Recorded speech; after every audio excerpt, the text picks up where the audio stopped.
rescue or recovery of 39 children. Let's listen. Health Care of Atlanta Medical Director, Dr. Stephen Messner is behind me. Thank you, Doctor, for coming.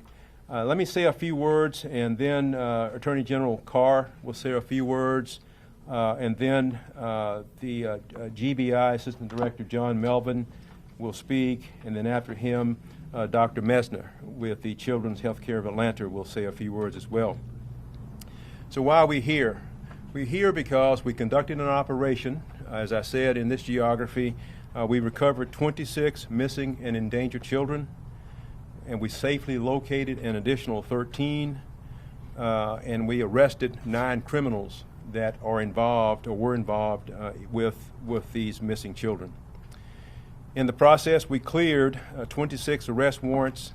We filed additional charges for alleged crimes related to sex trafficking, parental kidnapping, registered sex offender violations, drugs and weapons possession, and custodial interference. Some of the names, and this is not all of them, but some of the defendants, there's one Kirk Waters as an example. He was arrested for being while in the company of one of our recovered children. He was charged with possession of a firearm by a convicted felon. He's incarcerated. His bond has been denied. Zachary Bailey is another name. He was arrested and charged with sex trafficking of a juvenile, among other alleged crimes. He's also incarcerated. And the third name that I'll mention here, as I said, there are others. The third name is Stanson Causey. He was arrested for a probation violation. The original charge was child molestation. He's now also incarcerated. Now, a lot of people contributed to this operation, without whom this operation would not have been successful. I want to personally thank Commander Jim Joyner, who I can see back behind you there, Deputy Commander Dennis Durando, and the Missing Child Unit Chief. She's smiling behind her mask, Chief Darby Kirby. These were all super folks who were instrumental in carrying out this operation, in conducting the training, the planning, and then the actual operation itself being done in a truly noble, professional, and an outstanding way. I'm very proud of what they were able to accomplish in the short time that we were on this operation. Now, as successful as this operation was, there is a harsh reality here, though. And the harsh reality is, gee, why are we doing this in the first place? Why do we have missing, endangered children? The stats are that in every 40 seconds, there is a child abducted in the United States. Every 40 seconds. And so I kind of like to keep the math straightforward. I'll round that up just for grins here today and call it every 60 seconds. That means that every minute that I speak, one child is abducted in the United States of America. According to the FBI stats, they gather stats from around the country that are reported to them. There are over 421,000 missing children that are reported as I stand here now. Of those reported, 90%, 91% actually, are considered endangered runaways. Now you can do the math. That's about 360,000 endangered children in this country. And of that 360,000, 1 in 6 of them, now do the math again, that's 60,000, is likely to become a victim of sex trafficking. 60,000, that's unacceptable. Now these are not children that are in some faraway land. These are children that are not, they're not somebody else's kids, right? I have children, I'm sure many of you do as well. These are not my kids, right? And these are not your kids, but actually they are our kids when it's all said and done. And so we have to accept them as our kids because they are America's children, and they're kids that we need to go and find. Right here in Atlanta, approximately 300 young girls are lured into sex trafficking every month. Now, you can do the math on that as well. That's something that we need to pay attention to and to work harder on, I believe. So this is a priority of the United States Marshal Service. We do a lot of things. As you know, you're standing here in a building that's one of 8 regional fugitive task forces around the United States.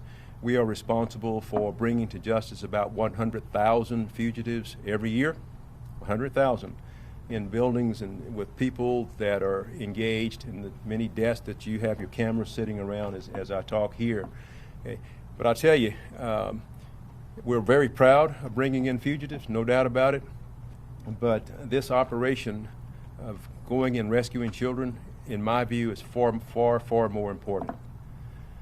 The numbers are not nearly the 100,000 when we talk about missing children that we are able to recover. But one missing child is worth thousands, in my mind, of fugitives that we go out and get. So we have a number of partners that we work with here, and I'm going to name them in a minute just to make sure that everyone gets the proper credit that's due, because I don't believe that my agency is due any credit whatsoever when it comes to this particular mission. Yeah, we were here, we're part of the leadership and the planning and the training and the funding and all of that, but we can't do it without the partners that we have to help us get through these things. So our mission in the Marshal Service with respect to missing children is a national mission. There are United States Marshals in 94 different districts around the country and in the American territories, so we have a presence virtually everywhere. What I'd like to see is that we have a missing child mission virtually everywhere as well, so that we can help to bring these many thousands of missing children home. Since 2005, we've recovered nearly 2,000 missing children in the Marshal Service. These fit in a particular category. I keep using the term missing endangered children. That means something to us. These are children that are in an environment where they are the victims of a violent crime, or they are in an environment where there are certain factors that are being brought to bear that makes them endangered. They're the subjects of sexual assaults. They're the subjects of sex trafficking, molestation, and things of that sort. And then there are other factors that we also look at as well. So it's a big mission when it's all said and done. There are big numbers, and there's plenty of work to go around for law enforcement agencies. Some of our partners, I said I'd mention those, so we'll make sure we understand who all may be involved here.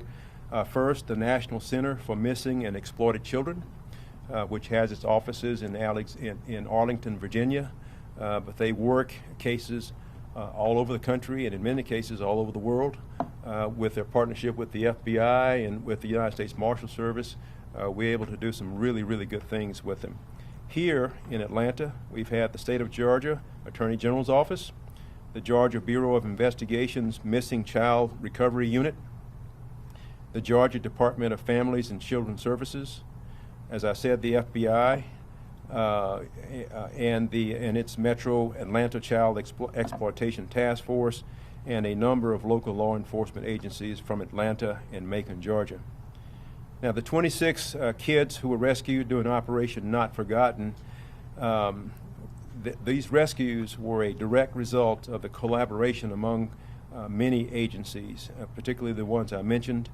I want to say again that these are the most at-risk and challenging recovery cases in the area. Okay? You can think of the U.S. Marshal Service as being expert, I think the best, at finding people anywhere in the world. These particular cases, finding children, are equally difficult. And so the expertise that I think we can bring to bear is necessary for us to achieve the success that we've achieved in these kinds of missions. Now, we are also conducting these missions in other cities around the country. I'll give you an example here. We have Operation Safety Net, which is ongoing as we speak in Cleveland. So far there, during the few weeks of operations, we've recovered 15 missing children, and we've arrested at least 2 individuals and seized a number of weapons associated with those individuals. There is an operation ongoing in the city of New Orleans. It's called Operation Summer Rescue. That one's kicking off, and we expect to see similar successes in that area. My agency is committed to this mission. Finding missing children has to be among our highest priorities. My message to the missing children and their families is very simple, and that is the way we look at fugitives. We will never stop looking for you. That's my message. Okay? There is no more meaningful work that law enforcement does than rescuing children. Our children are not for sale, and they are not ever forgotten. And so with that, I'm going to turn over the podium to the Georgia Attorney General, Chris Carr.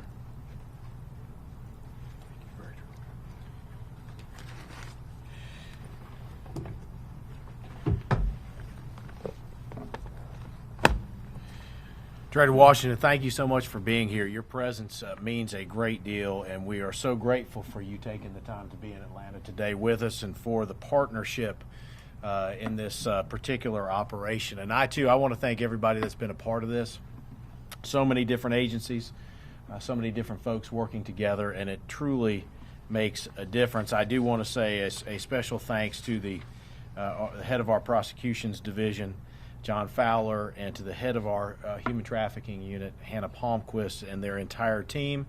This unit is new for our office. It is a first of its kind in state history, and when we launched, we had high expectations for the team, and they continue to exceed them, and we could not be more proud of the work that they are doing each and every day, and we're so proud of the work that we are doing with our partners like the U.S. Marshal Service, the GBI, and those that are standing up on the podium today. To date, our unit has placed 18 victims of domestic minor sex trafficking in rehabilitation services and centers such as the state's Receiving Hope Center, which is operated by Wellspring Living. We've worked cases in 11 Georgia counties. We have indicted 5 traffickers with 8 additional ongoing investigations. Operation Not Forgotten was designed to locate and recover missing and endangered children in Georgia and beyond, including some who were known to be victims of sex trafficking. As a result of this operation, our office has assisted the U.S. Marshal Service and the GBI in placing additional victims in rehabilitation centers, and to date, we have developed 3 new cases with multiple trafficking suspects. We often get asked by the media about the statistics behind trafficking, and they're not so easy to come by. Sex trafficking can be in many ways a hidden crime, one that lives in the shadows. I always go back to the fact that if we can save one child from a life of abuse or sex trafficking, we've done our job. And this operation did that for many, many children. Children who were not given a fair shake to begin with, children who maybe would have fallen through the cracks had it not been for the dedicated efforts of law enforcement officials that worked this operation. And the work that these men and women did during these 2 weeks will be life-changing for these young children. And I cannot praise them enough for a job well done. Our human trafficking unit's main role in this type of operation is to assist throughout, help coordinate services for victims, and ensure that any criminals involved in the abuse or trafficking of these children are held accountable for their despicable actions. Our prosecutors work with investigators to identify the signs of domestic minor sex trafficking and what we need from the scene in order to build strong cases against buyers and traffickers. Our criminal analyst and criminal investigator both aid their counterparts throughout the entire process, and our victim advocate acts as the linchpin between the victims and rehabilitative services. We're lucky in Georgia to have great partners in the recovery space who truly can step in when these operations conclude and carry the torch on providing rehabilitation services. I also want to thank Governor Brian Kemp and First Lady Marty Kemp for ensuring that we had the resources in order to do this through our Human Trafficking Prosecutions Unit. And I also have to commend our president and the administration for the resources that they have provided as we fight human trafficking. So I want to thank again the partners that we've had at the U.S. Marshal Service for including us as a partner from the early stages. I cannot say enough about Operation Not Forgotten and the men and women behind it. And I believe that the relationships forged as a result of this operation will allow us to save more children and put more buyers and traffickers behind bars. How many lives that we have saved and will have a new and fresh start is how we will measure success. And with that, I will turn it over to Assistant Director of the GBI, John Melvin.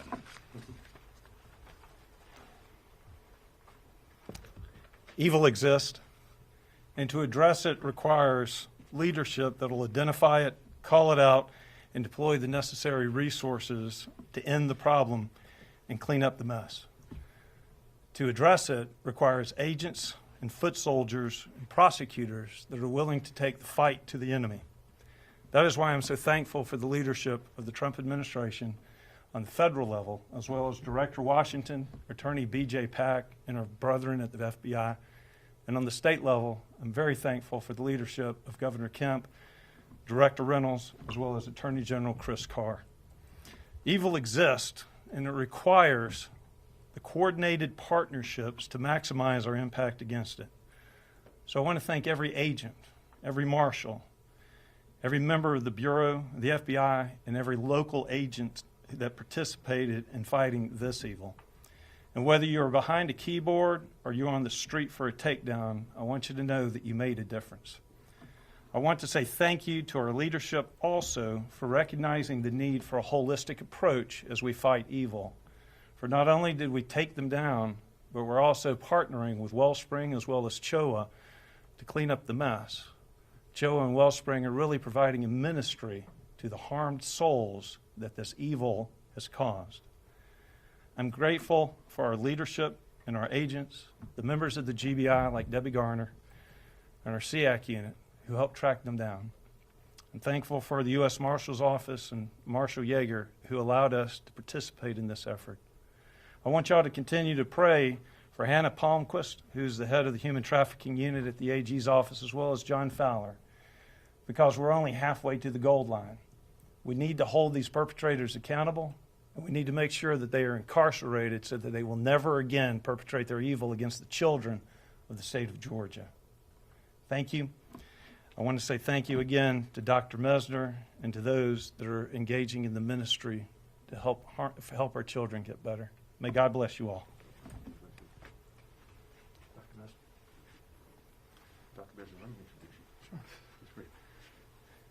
I hate to say this, but I will anyway. Dr. Mesner was a little reluctant to speak with you today, not because he didn't have anything to say, but because he obviously is a person who is rather meek. But the contributions made, when you ask yourself the question, so we've got the U.S. Marshals with guns and badges, we've got the Attorney General with the prosecutions and prosecutors, we've got GBI with, again, guns and badges. But what happens to the children after that? What happens after they're rescued? Well, Dr. Mesner is going to talk to you briefly about what that process is. It's very important to understand that there is a network there that can be depended upon, but we can't do it without people like Dr. Mesner and his organization. Thank you very much. So I'm Steve Messner. I'm one of the child abuse pediatricians at Children's Healthcare of Atlanta. I'm the medical director of the Stephanie D. Blank Center for Safe and Healthy Children. I'd like to thank all of you for allowing us to participate in this operation. It's really important for these children that once they're recovered that we can start the healing process. And by involving us at Children's Healthcare of Atlanta, we're able to start that process right from the get-go. So on behalf of all the children who are recovered, I'd like to thank all of you for your efforts that have been put forward. So thank you very much. Thank you, Doctor. All right, with that, I think that's all who volunteered to speak today at the conference, but everybody, you see the people here who are present to answer any questions you might have in addition to myself. So with that, we'll open it to questions. What are some of the locations where the arrests were made?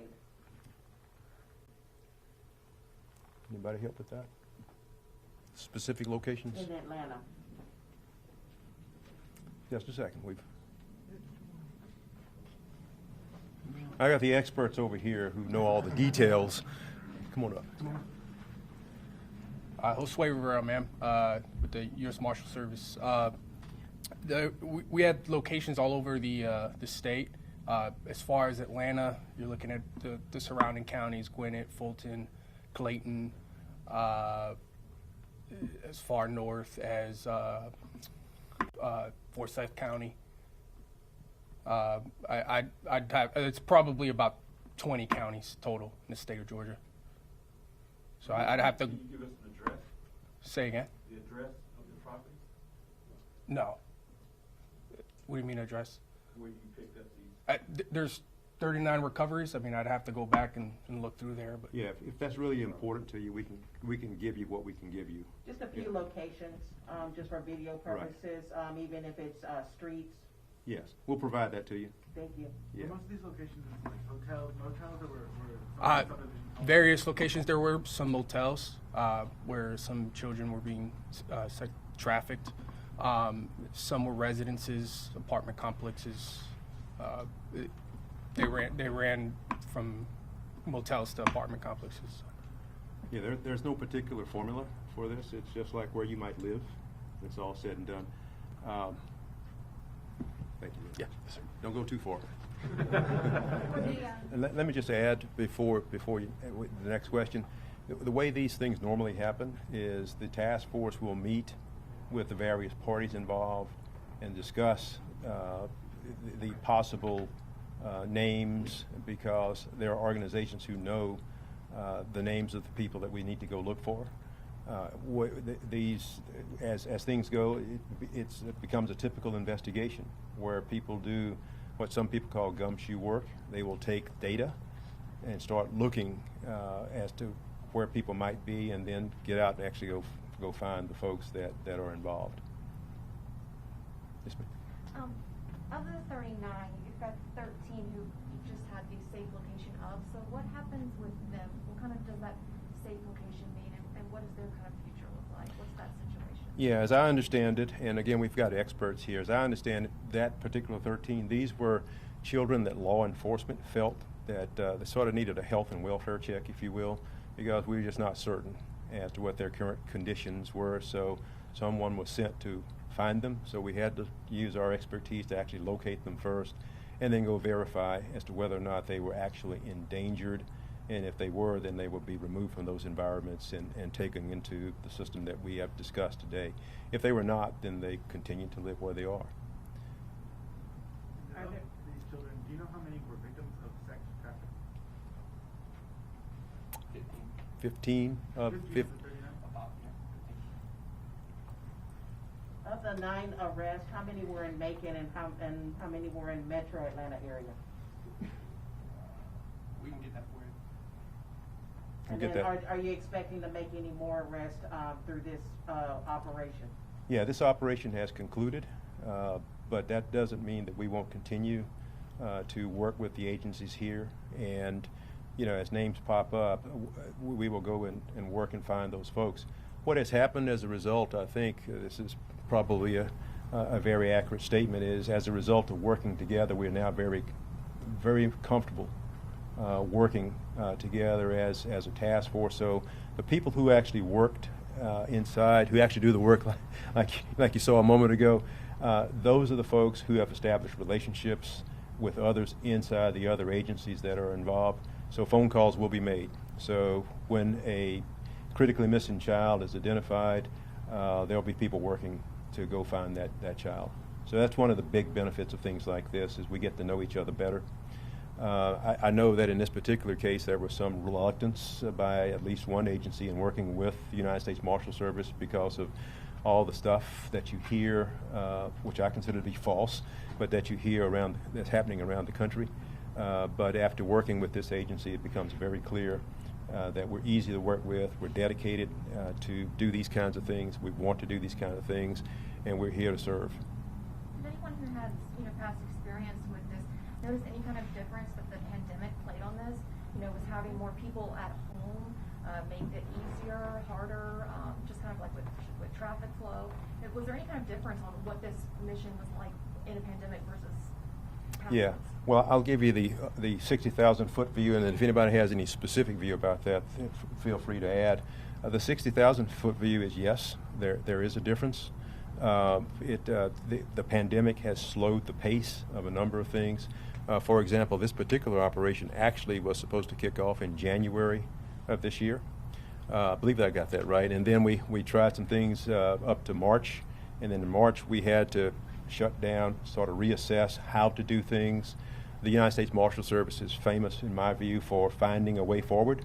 So we had to sit and find a way forward for a lot of things, including this particular operation. So it was kicked back up in early August and has now concluded. Yes. I know this is something relatively new to the U.S. Marshal Service, but having this new ability as of 2015, do you think that signals either a recognition of the fact that sex trafficking, and especially minor sex trafficking, is such a problem in the country, or do you think it's just finding new ways to address it? I believe that it's finding new ways to address it. I was a member of the George W. Bush administration before I became a member of the Trump administration. And in that administration, we created what's called Project Safe Neighborhoods, and Project Safe Childhoods, in addition to Project Safe Neighborhoods. But Project Safe Childhoods was focused upon children, and what we saw at that time as exploitation of children, primarily online and things of that sort, but it was happening in the sex trafficking world as well. So this is an expansion of the United States Marshal Service's authority. Over the last 3 years, 4 years now, we have expanded our capabilities and expanded the people, the number of people and the resources to actually do this particular mission. You can expect to see us have a further expansion. The Chief Kirby is back there. She's shaking her head up and down. I've already talked to her this morning. I said, look, these are excellent numbers. I just want to see 10 times as much. So you're going to see more of these things happening.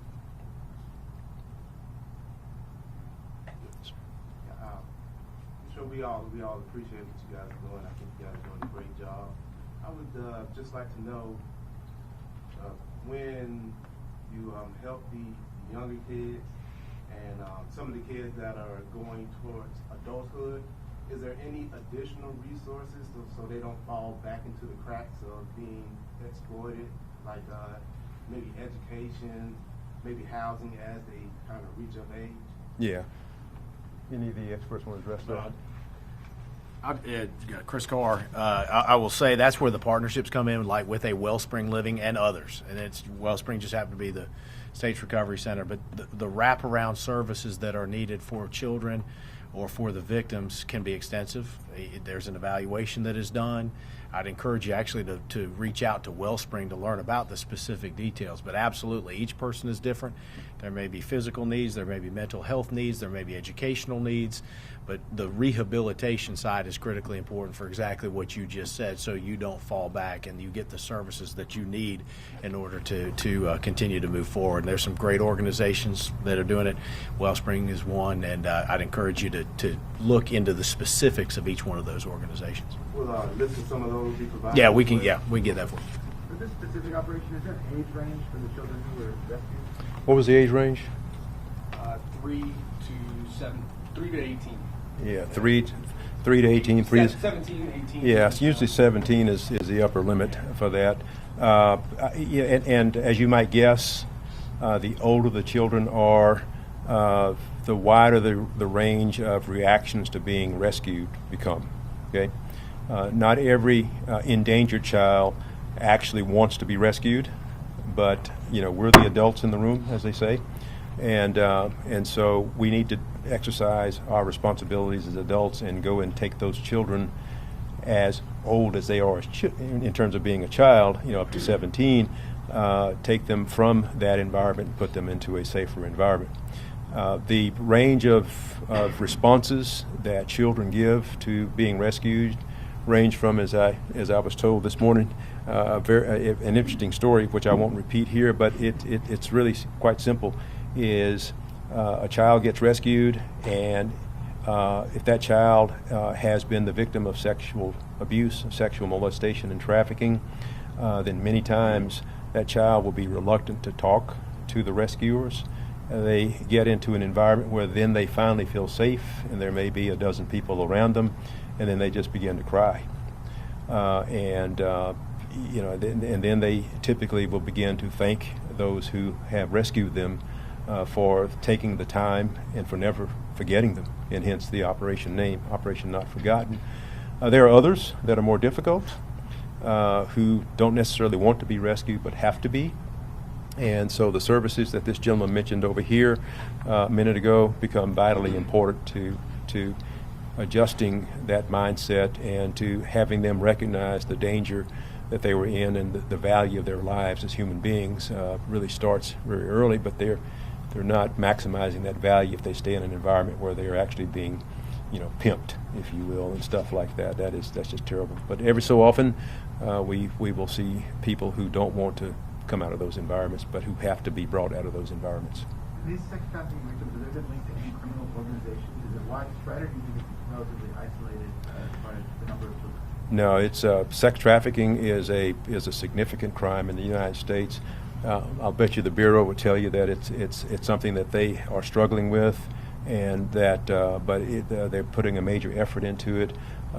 It is not a onesie-twosie type crime. It exists. We have to get in our own minds the idea that, yes, sex trafficking occurs inside the United States of America, and it's something that we have to put more resources toward. Yes? Yeah, we heard the age range that you mentioned. How long, do you have a range, an estimate for how long they were missing, from 2 months to 4 years, what the smallest length of time was, what the longest was? Yeah, that's a good question. Get it. Did I recall the longest I recall was probably about 2 years, and some were a couple weeks, maybe. Okay, so we have 3 to 17-year-olds is the age range, and then Couple several weeks. up to Right. 2 years. Right. Okay. Thank you. Last question?